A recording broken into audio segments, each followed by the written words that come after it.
The enthusiast keyboard market, typically the two main options are the mechanical keyboard or the electrostatic capacitive keyboards.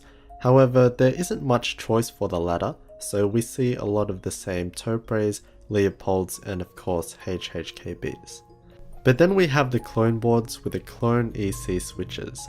So today we check out the new Niz Atom66 Electrostatic Capacitive Keyboard. Big thanks to digitevil.com for providing this keyboard for review, and I'll put the link and coupon in the description. Inside the box we have the keyboard itself, a nice braided USB Type-C cable, a plastic ring keycap puller. I believe that these are 10-gram springs, which we'll check out later. We have some extra keycaps and one spare set of stabilizer parts. There are a couple of versions of the Atom66. Given the choice, I naturally went all out with the Bluetooth RGB version. In the hands, it actually feels quite solid with minimal flex, as I can feel the weight of a metal plate inside. It comes in at about 720 grams, which is a good solid weight for a plastic enclosed 60% keyboard. This only comes in white, and the plastic has a slightly textured finish, and it has a very simplistic aesthetic to it. Like their other boards, it has a more rounded look with the rounded corners and edges, making it look a bit softer and less aggressive. And looking at the side profile, it has a slight natural inclination to it. The bottom has a couple of rubber feet for non-slip, and two flip-up feet that are also nicely rubber tipped, and there's a cable routing channel which is for the USB Type-C cable. We have a simple white and grey colorway for the keycaps. The font or typeface is clean enough, but we do get a lot of extra printing on there for all the secondary functions. And these are cherry profile caps, so they're a bit shorter than the typical OEM ones are, and are a common favorite in the community. And these are made from thick 1.5mm PBT plastic, which is great to see. This is a 60% keyboard, which is something that's awesome to see, as there's really only one alternative for EC boards. A smaller board of course means more space on our desk and allows more space for our mouse for a more ergonomic experience. So many of the other keys that you would normally have on a full-size keyboard are now on a secondary layer. So we have stuff like the nav cluster, which includes insert, home, page up, etc. on the right hand side, and then the F1 to F12 keys on the number row. However, we can take that step further in programming the keyboard via the downloadable software that's available. So we basically have three layers. We have the default layer, the left FN key layer, and then the right FN key layer. Each key is customizable, so we can choose a key and we can change it to another key, make combinations, record macros with the appropriate delay settings and such. We can assign multimedia functions, have mouse functions, however that's already built into the function layer on the left hand side of the keyboard. So there's a lot you can do spread over three layers. You probably wouldn't change much on the default layer, and I think that you'd have most of the custom functions on a third layer, as the function layer is already pretty full. But having macros and other functions on the FN layers can be very useful for various work programs, games, and just general use. And this is great to see, especially on a smaller board where it's more important. This is also the RGB version, so we can play around with the lighting here, and it's pretty much just the typical customization options with the colors, effects, and patterns. Honestly, you're probably better off not getting the RGB version to save a bit of money. First of all, I don't think it works with a white keyboard too well, as the colors don't look as vibrant and are kind of washy instead. And the keycaps aren't backlit, but the lighting still does bleed through a bit. Back to its layout, and it does have this unique layout. So the main thing is accommodating for these dedicated arrow keys. We have three normal arrow keys, but then the up arrow key is this 1.75U right shift key, and then next to that we have the delete key. It does take some time getting used to, like using the up arrow key as an arrow key is totally fine, it's just needing to press that right shift key that gets annoying. The bottom row is packed with all the appropriate keys but are made smaller to fit in those arrow keys, but the main cutback is this really weirdly sized 4.75 unit spacebar. Like, it's fine usability wise, but this makes it super difficult to replace the spacebar keycap. Normally for Topre switches, it's not the biggest deal as they aren't compatible with MX keycaps, but being clones, these of course have the MX cross stem, so we can chuck on any aftermarket key set on here. But yeah, I've seen a lot of complaints even from when they first showed pictures of this. It was pretty much the main thing that people pointed out straight away, so it's pretty disappointing that they went ahead with it anyway, but Niz or Plum had their reasoning saying that it's optimized for ergonomics and such, so yeah, I guess it's up to you on whether keycap compatibility is of importance to you. And in the top right hand corner we have a split backspace. I haven't used split backspace too often in the past, as pretty much none of my boards that I receive have it, but it is a popular thing amongst many people. However, what's cool is that we can replace these two keys with that spare backspace that we got in the box, and that goes over the two keys, so we have to disable the tilde key. Normally this would make the key quite heavy, but these are actually lighter than usual, as we'll see later when I take the keyboard apart. But I've also found it quite annoying as it takes close to nothing to push down that backspace, so it may be worth chucking in the 10g springs for these two keys. We also get some command and option keycaps for you Apple users, and you can switch to Mac mode as well. And that brings us to one of the keyboards and in fact the brand's distinctive features, the electrostatic capacitive clone switches. This is actually a rubber dome keyboard rather than really mechanical, but these are much better than your standard membrane keyboards you find everywhere. So we have the keycap, which is on top of the plunger, which we push down just like a normal switch, and that depresses the rubber cup, which has a conical spring inside of it, and then that interacts with a capacitive sensor on the PCB, which then creates the actuation. Therefore, it's the rubber dome that creates the tactility, and the conical spring basically has no resistance to it and is just for its capacitive nature.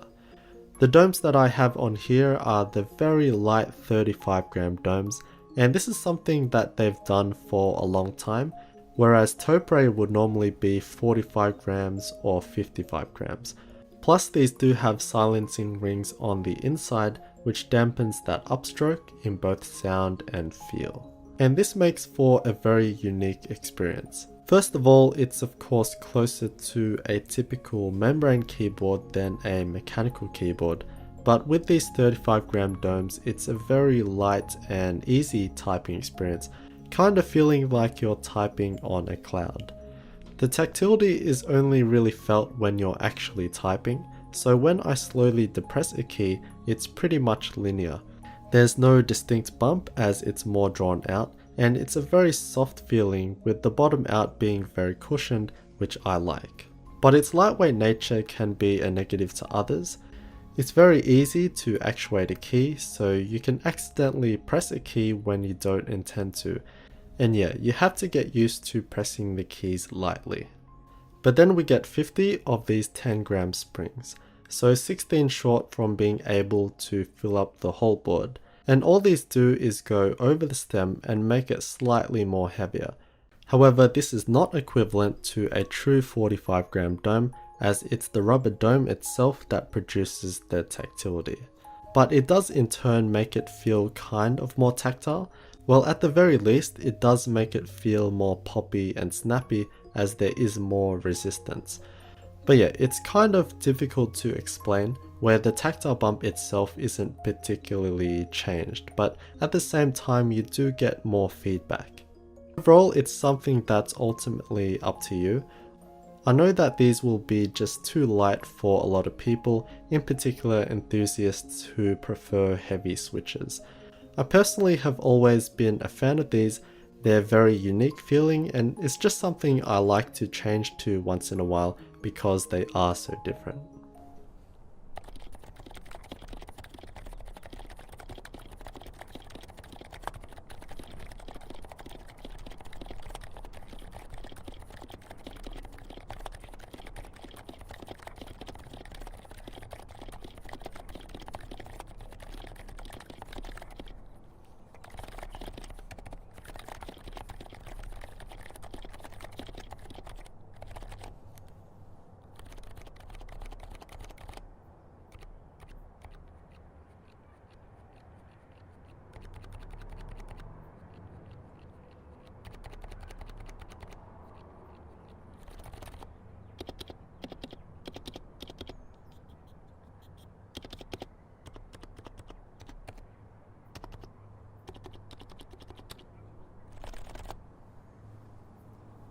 Another feature with this particular model is its Bluetooth capabilities. We can connect up to 3 wireless devices, which are on the 8, 9 and 0 keys. I tested this on Mac, Windows and Android devices and all worked perfectly fine, feeling responsive and stable. As always, unfortunately I couldn't really get a grasp on the actual battery life of the keyboard, as for the most part I used it in wired mode on my desktop computer, so my apologies. Taking the keyboard apart is pretty easy. There are no screws for the case, so you just have to pry open the tabs, and they're not tight like other keyboards, so the top piece comes off nice and easily.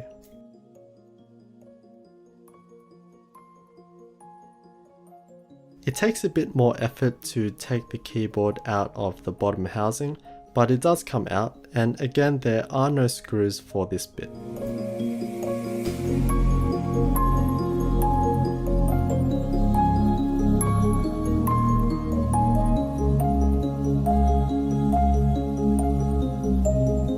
There's 2 cables between the 2 halves with a ribbon cable that you just gotta be careful with. Then we take out all these other Phillips head screws and then the keycaps as they keep the sliders in place. The rubber dome sheet is just a singular sheet and is made specifically for this keyboard, but if you really wanted to for whatever reason, you could cut it up and put them elsewhere. The sheet does go around the edge of the PCB, and I thought that maybe without it the keyboard would become quite loose, but that's not the case. I did put it back together without the sheet and it was completely fine. So you could chuck in some other domes such as BKE domes for legit tactility. But if you were to do that, then you would be blocking the SMD LEDs on the PCB, which of course is only applicable to this RGB model. Before I mentioned that the backspace key was lighter because it actually is. As we can see, there's holes in these 2 domes, and that reduces its resistance and tactility so that the weight isn't doubled if you were to use the 2-unit backspace keycap. Looking at the sliders, and these are MX compatible as all clones are, and each have silencing rings which dampen the upstroke sound. Also, when putting it back together, some of the housings will be slightly different, and that's just to give clearance to the standoffs. The plate is made from 1.5mm steel, which does give the keyboard a lot of its weight and rigidity, which I like. Looking at the bottom plastic shell, and we have our battery, it's stuck down and wrapped pretty well, so I didn't feel like checking it out, but it does make good of the space available.